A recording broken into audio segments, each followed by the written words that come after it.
Hello, and welcome to AUA Focus Series, a podcast channel by AUA Media Lab. My name is Narek Ghazaryan, and today I'll be speaking with founding editor of EVN Report and lecturer at the American University of Armenia, the one and only Maria Titizian. Maria-Jan, thank you for accepting our invitation today. Thank you for the invitation.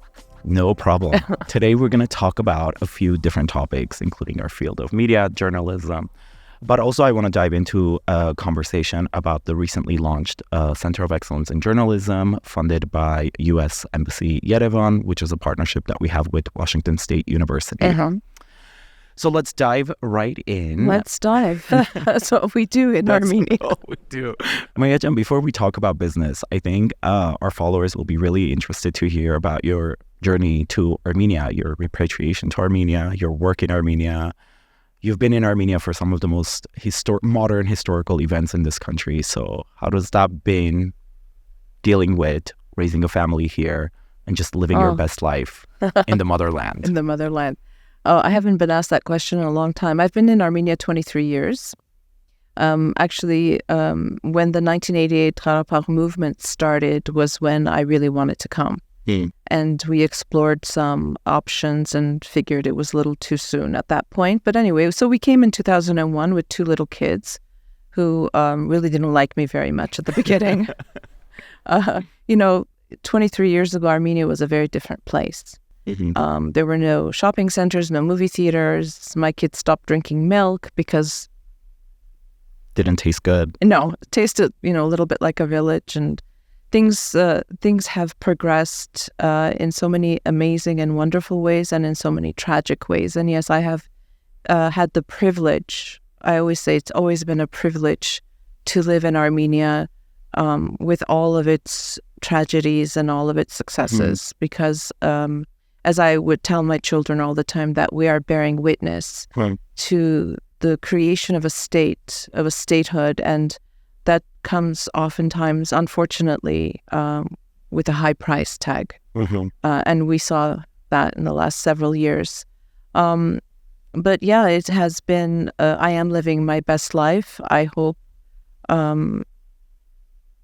Armenia, let me rephrase that. Armenia has been very kind to me, to my kids. It's been a place where we have been able to grow and experience and learn and appreciate the world, appreciate what we had and what we have. And as I said, I always say it's been a big privilege for me. So I love to hear that. I mean, it's been 7 for me, so I can't imagine 23, so I have a long way to go. Yeah, but and I like how you say that. I always say Armenia gave so much to me than I could absolutely give to it. Yeah. Wonderful. You can't talk about media, English language content in this country without the name Maria Titizian.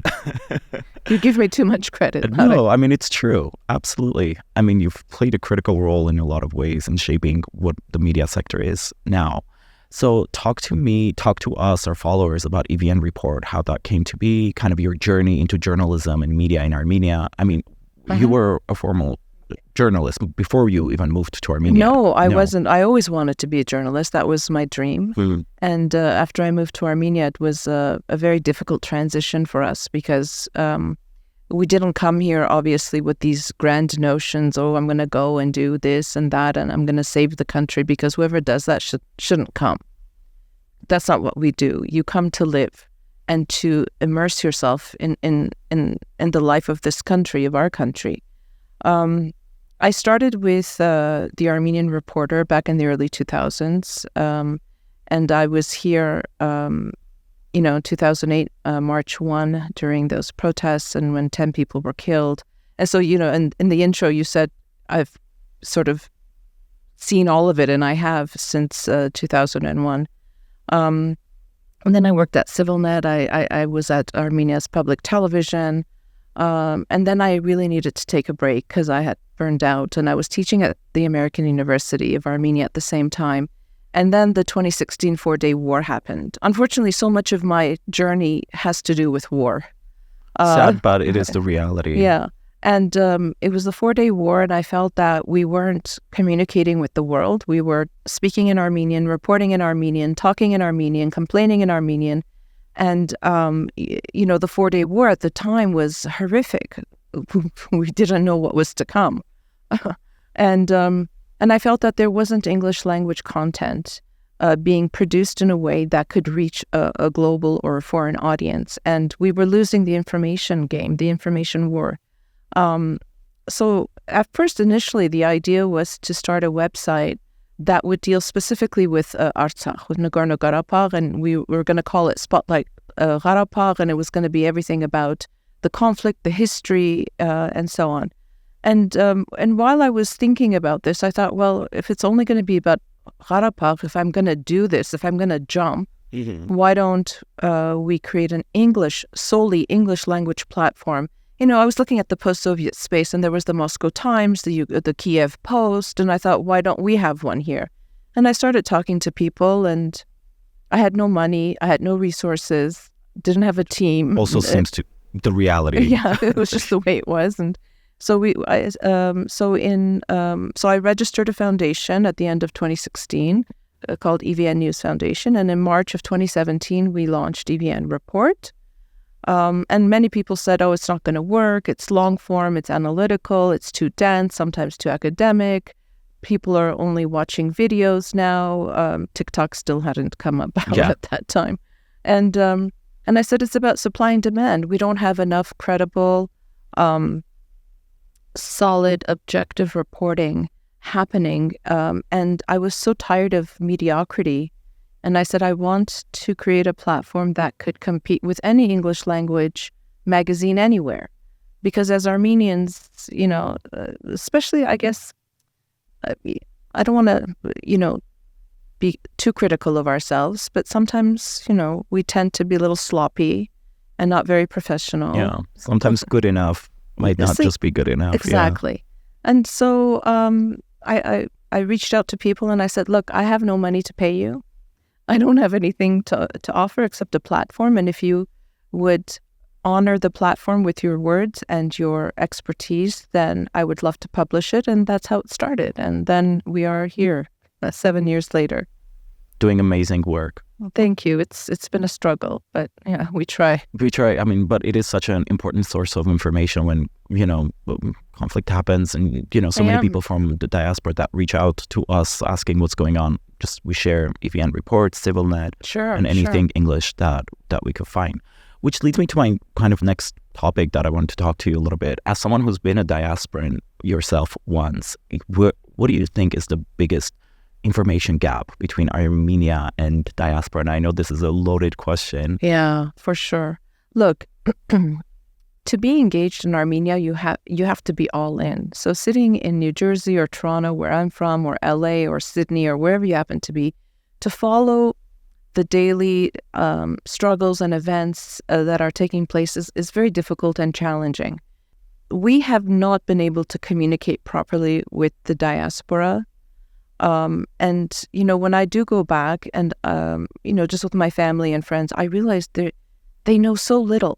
And, my own family or my own social circle, because, life is tricky and messy and complicated wherever you are. So you're either really engaged with Armenia and then you're trying to find the sources. And there's so much misinformation and there's so much manipulation of the truth, whatever the truth is. That's a whole different topic of podcast. Absolutely. Yeah. We can do a whole series on Literally. that. And not enough English language because, the diaspora's reality, especially in North America, is such that many people are not comfortable reading Armenian or not fluent in Armenian. So we have not been able to communicate really what is going on in a way that can engage the diaspora. And, let me just go back for 1 second. I don't know how much time we have, but I'm just going to keep talking. You, as journalists, I mean, I wouldn't expect nothing less. Another important reason for the creation of EVN Report was that I really, at the time, wanted to position Armenia as a place of hope and potential. I was so tired of the negativity. I was so tired of the hopelessness. And I really wanted to say, look, with closed borders, with no natural resources, with, a very small population, look at what we are achieving. And so let's put a spotlight on that. And when you are sitting in the diaspora, you want to associate yourself with a country that is prosperous, that is successful, that is empowered, that is strong. Something you could take pride in. Absolutely. Into motherland, sure. And, some of that happened after the revolution, right? People were like, wow, look, this kind of change can happen in the country. And then, of course, the war happened. And, Narek, during the war, I felt it, and I don't know how you feel about it, but I felt this surge, this wave, this torrent of love and kindness and support from the diaspora, and people were writing to us, and you could feel the passion. But after the war, there was this huge drop, and they say, I'm tired, I don't want to talk about it, I'm disgusted, I'm disappointed. We don't have the luxury of being disappointed. Agree. We don't have the luxury of being indifferent or apathetic. We have a country to build. We have a future for our children, for our grandchildren that we need to build. And another thing that I think is a message that I really want to start talking about is this division that we have created amongst ourselves has to stop. You and I might disagree on the trajectory of this country. You and I might disagree on policies, from everything from foreign relations to defense to economy. But I believe that all of us come from a place of love and commitment to Armenia. Agree. And it's okay for us to have different perspectives. We shouldn't create monsters out of each other. And that has been one of our biggest obstacles to growing forward. And today, we are on the precipice.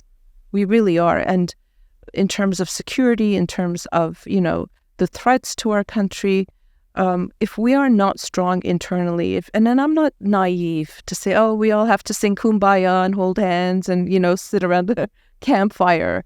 Let us have those critical arguments. Let us have those discussions, but without tearing each other down.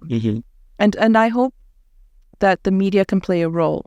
Absolutely. But is it? Absolutely. But is it? Good question. I mean, it's whether it's lack of information, whether it's lack of wanting to get to that information because you just want to hear certain parts of what's happening in the country. I think we absolutely have a critical role to play in that, and bridging that gap. I think that could be a really important kind of thing to consider or think about, is how do we, using the media, using journalism, telling those stories, creating a natural bridge between the diaspora and Armenia, because there really is a divide. I mean, I've been here 7 years. Every time I go back, my friends are living in a very different reality in San Francisco than what we do here, Yeah. And listen, to expect someone sitting in San Francisco or wherever to be as engaged or to feel sort of on their skin the challenges that we feel, it is not fair. We have to be very realistic and understand. I think people in the diaspora, whether it's big organizations or individuals, have to find those plug-ins to Armenia where they feel they could contribute. Because sometimes the problems are so big that they don't know, where do I start? How do you start tackling it? Yeah. But if you're interested in, children's rights, you're interested in healthcare or education or whatever it is, every sector today in Armenia needs fine-tuning. Find that organization, find that project, find that initiative that you can bring your expertise, your knowledge, your money. It's not about money, because really it's about knowledge, sharing knowledge and having a real desire to improve the situation for our kids. Absolutely. I mean, which kind of leads me to what one of the best parts about my job working at AUA is the fact that I'm surrounded with the next generation of leaders that are going to be leading this country, and you have direct access to them in your classroom. So I'm just kind of curious to know, how does that role of being an educator, being in a classroom, having access to those kids that are going to go out there and shape the next phase in our history, how do you deal with that? How do you, People always, sometimes ask me why I remain hopeful. And my first response always is AUA. Because I have, again, so much privilege to be in a classroom full of young, bright minds of students. And when I see them, some of them, In every... but for the most part, they give me so much hope. Mm-hmm. And, I've been teaching at AUA now for 9 years, and I've seen this transformation in the way the students, especially the last 2 years, have changed. They've been forced to mature because of the war, because of the ethnic cleansing in Artsakh. They have been forced to deal with so much personal pain. A lot of them, as you know, Narek, a lot of them lost very close people to them during the war and after the war. Their resilience is inspiring. It's absolutely inspiring. So when I have had the honor of teaching these young people, that is what gives me hope. Mm-hmm. And some of them will leave, most of them will stay, and many of them will be the future leaders. They will be developing policy. They will be creating, those institutions that are going to empower Armenia, and to be able to have a very, very minute part in that, to give them some tools. I mean, of course, I'm hopeful. Absolutely. Maria John, you've been in the game for so long now. Do you have to keep things? You want to talk about age? Not at all. No. Experience-wise. Okay. Those gray hairs. No, I'm kidding. Means something, though. Just exactly. How would you, kind of bringing it back to media and journalism in the country, so how would you rate the state of the media sector in Armenia? And how about, let me kind of make it a little bit more concrete. What are the 3 key challenges that you, Maria Titizian, would prioritize in our media sector today? Only 3. Okay. Only 3. How about, 3 to 5? Okay, that's fine. Look, I think one of the biggest challenges that we've had is that we don't have a legacy of independent press, a free press. The Soviet Union was a project that ended, but in the last 30 years, the media hasn't evolved in a way that we can proudly say that we are engaged in responsible journalism.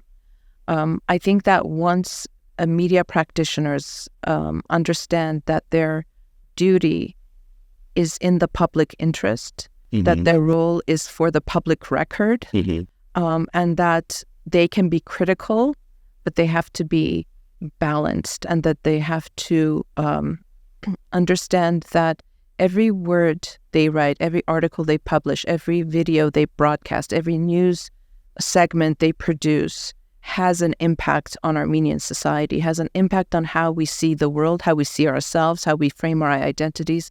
So framing the news is very, very important. I believe very strongly in responsible journalism. And sometimes I have come under severe criticism for being too balanced. I will never say, I will never use the word traitor. I never used it during Ghazaryan's time. I didn't use it during Sarkisyan's time. I do not use it during Pashinyan's time. We have denigrated the meanings of words, from the word hero to the word traitor. And I do not engage in hearsay. I do not engage in hyperbole. I do not engage in falsehoods. We need to understand that the power of the media, we don't understand the power of the media. That's one thing. Second thing is professional training, education. Unfortunately, the programs that we have existing in the country in institutes of higher education are not providing the tools and resources necessary to prepare the next generation of journalists. And I take full responsibility. I think the role of editors is very important, because a young journalist will come, into your newsroom, and you have to help mold and shape and train them. Whatever they learned at university is one thing, but being on the ground in the streets and doing all of these things are so critical to developing bright minds in journalism, and we have not been able to do that. And the other thing, unfortunately, is, again, I'm so tired of saying post-Soviet, but it's the reality. It is the reality. We are a new country. We are just now establishing statehood under in a very challenging piece of real estate. We are constantly under threat. We don't have a minute to breathe because we're just waiting for the next onslaught to happen. So that has stunted our growth in many ways. But we need to, I lost my train of thought there for a second. But we need to understand that there are a lot of political forces and people with agendas. And the polarization we see in society, the polarization we see in our political field is then mirrored in the media. We need to distance ourselves from those political machinations, if you will, and understand what our role is. Our role is to try to find and report a practical, functional form of the truth using facts and evidence. Not gossip. Thank you. Yeah. Yeah, that we can do after this. That we could do after this, over coffee, of course. Maria, why do you think there's such a lack of trust in media? I mean, we were talking about this before we began, but like in a few words, I guess, if even possible to say it in a few words. Look, I'm in the media community, and I'm not going to comment, sure, complain about other media organizations. No. But there is a terrible, terrible lack of trust today in the media, and a lot of that is our fault.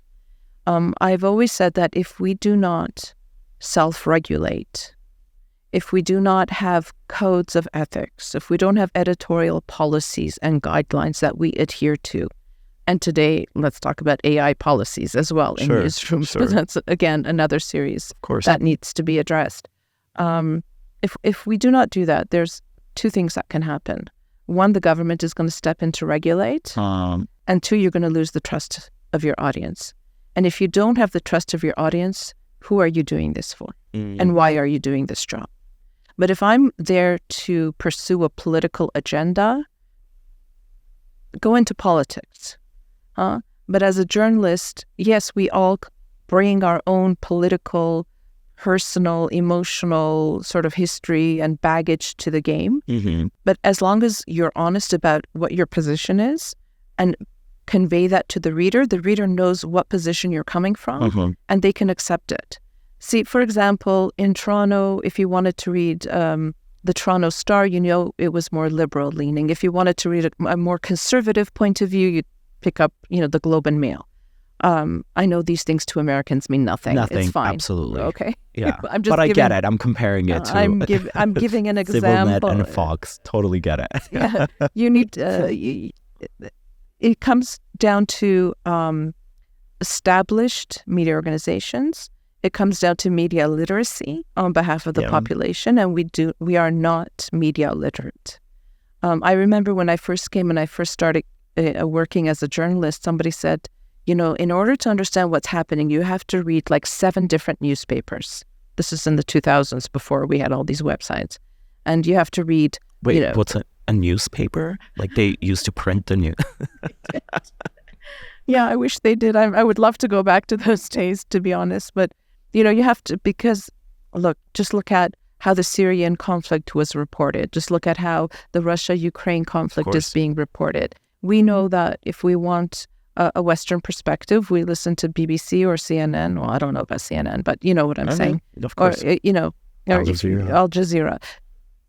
We haven't been able to develop that kind of thinking, that consciousness when it comes to how we engage with media as a consumer. Sure. And then the media itself, of course, it hasn't matured yet to the point where they can say, yes, I'm a conservative.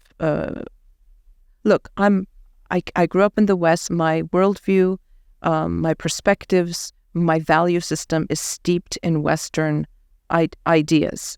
I don't hide that. I don't pretend to be. So when you come to my platform, that's the starting point of what I'm doing. But that doesn't mean I don't present different perspectives. I've been having this back and forth with this author recently about an opinion piece. And I said, listen, I have published things that I do not agree with, but I believe it's important for the public discourse.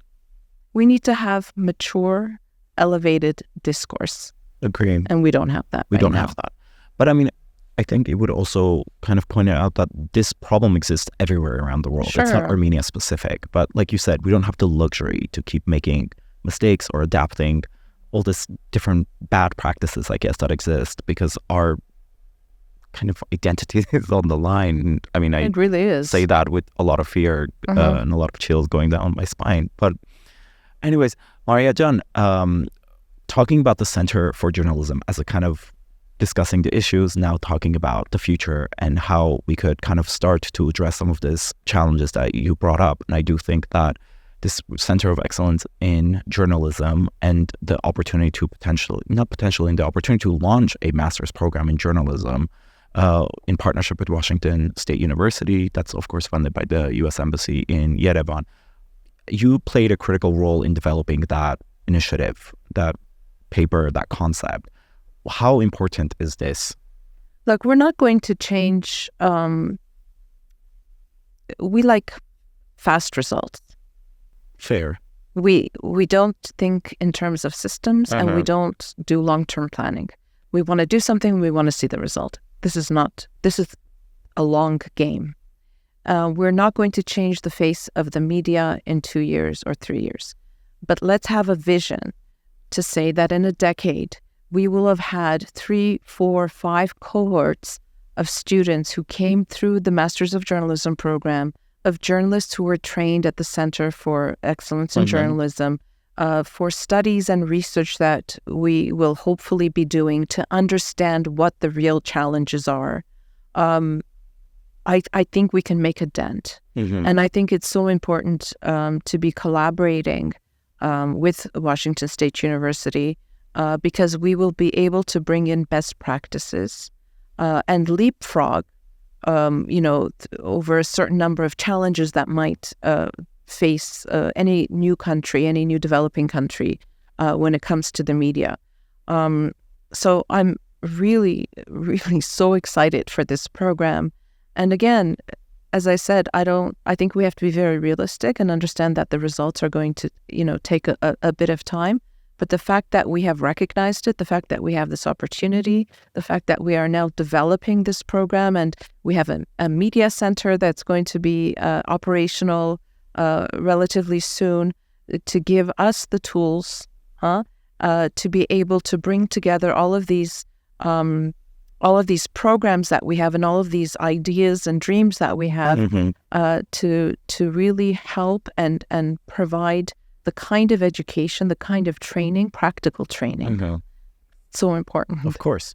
For future journalists and even for, working journalists. If people want to come and receive some training, take part in a workshop, get their master's from, the American University, I think it can only benefit the media landscape. And I'll take it a step further. And one thing that I want to see is that we have Armenian journalists in major global networks today, which we don't have enough of. We have some, but not enough. We need to be, at the BBC. We need to be at Euronews. We need to be in American newsrooms and newsrooms across Europe. We need to be able, because what we do at the end of the day as journalists, we tell stories. We need to tell our story to the world. We can do that from Armenia, but we can also do it embedded in other global networks as well. Absolutely.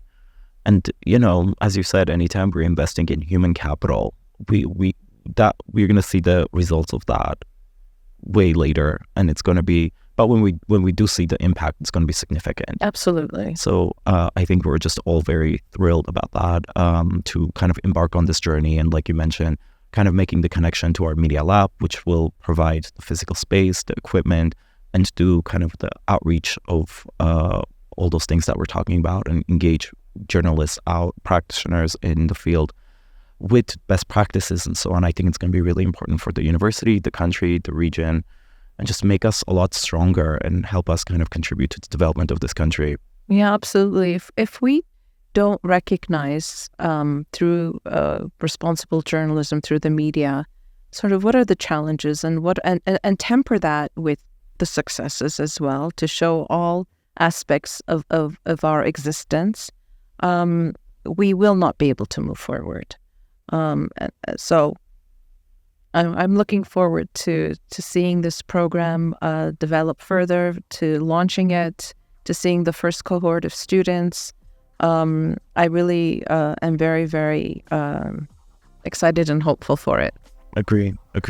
So I think that's a fantastic note to kind of sum this up. Mariajan, it's always a pleasure to chat with you. And I've had the pleasure to kind of working with you and, dare to say friends with you. It's always a pleasure for me, Narek. Thank you for the opportunity. And I really hope that we will be able to start the journey of making positive changes. I love that. To our followers of the Focus series, continue following our pages for more episodes. Thank you. Thank you.